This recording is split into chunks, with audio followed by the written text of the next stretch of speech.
What if I told you that taking it more slow when exercising may make you live longer? Yes, I am talking about Zone 2 training. I've been taking this type of training more seriously the last few months, and in this video, I will tell you why. And also, I will share what it is, why it's important for longevity, how I do it, how much I train in this zone, and how I track my progress, and lastly, how I make it more enjoyable. So first of all, what is Zone 2? Well, Zone 2 is a specific aerobic exercise intensity where we are maintaining 70 to 80% of our maximum heart rate.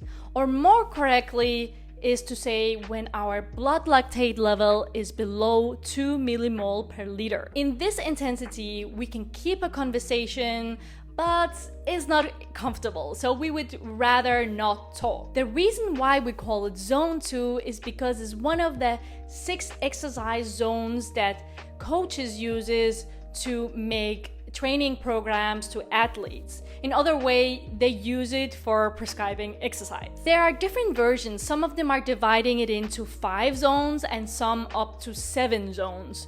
But generally, Zone 1 is light intensity, and zones from 5 to 7, they're like all out sprint. Why is it important for our longevity? Well, during Zone 2 training, our mitochondria, the energy makers of our cells, work at their highest workload. So when we are training in this zone, we are increasing the amount of our mitochondria and we are removing the bad ones, the ones that are not functioning. And this process is called mitophagy, where we are removing the damaged mitochondria.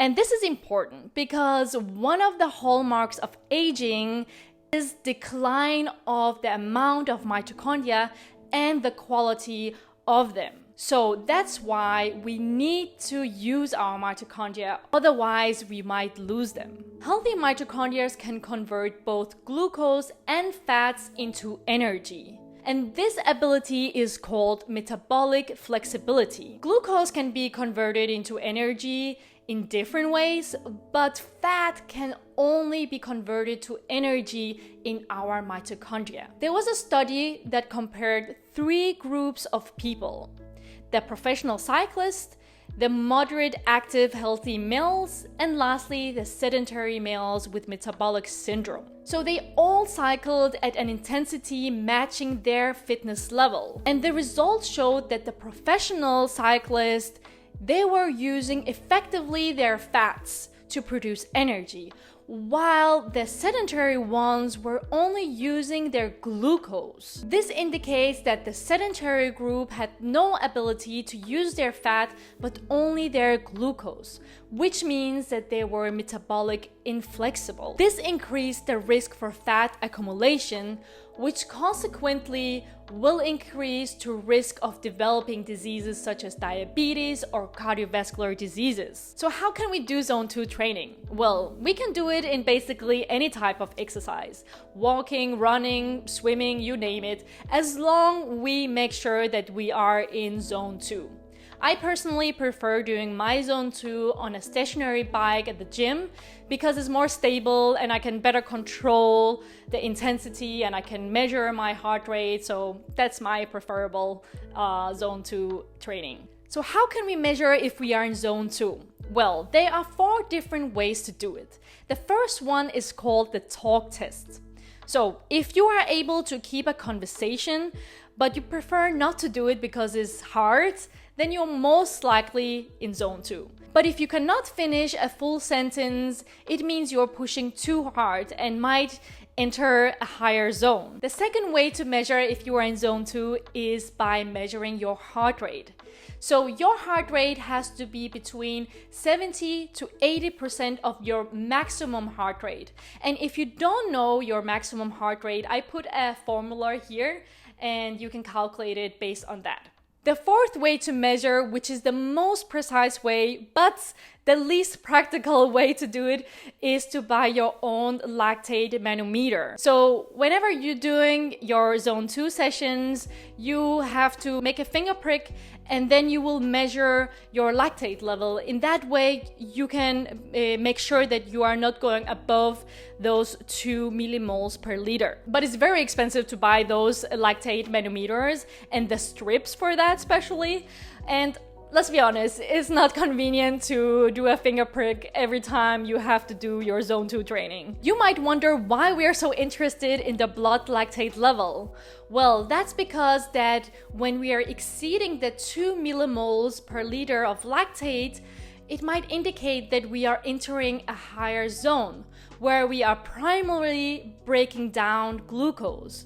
And the lactate is the byproduct of breaking down the glucose. So that's a very good indicator and very precise way to know if we are in zone 2 or if we are going into a higher zone. So how much zone 2 training do I do?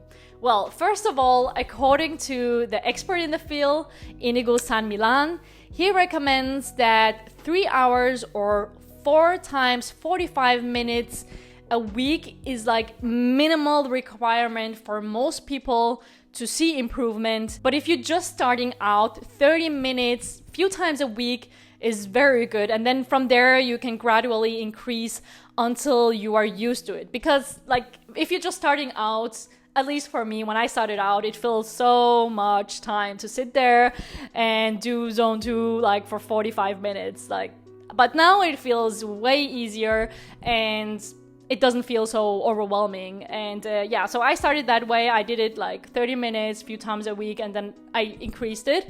And now I aim for doing 4 times 45 minutes a week. But it's not every week I reach the amount, but I'm aiming for it every week. So how do I track my progress? Well, I do it by watts per kilogram. So on a stationary bike, I can see how much watts I'm producing. So how much power outputs I'm producing. Here's the formula to how to calculate your watts per kilogram. It's very straightforward, but I thought I would include it anyway. But if you're doing your zone 2, for example, on a treadmill, well, you can see that you are improving if you, for example, have to go faster to keep the same heart rate, like 70 to 80% of your heart rate. And I think that applies to any kind of type of exercise. If the intensity feels easier for you by time, well, you are improving. The last thing I want to talk about is how do I make it more enjoyable? Because it's really not the most fun thing to do in the world, but I think it's super important, so we have to make it more fun.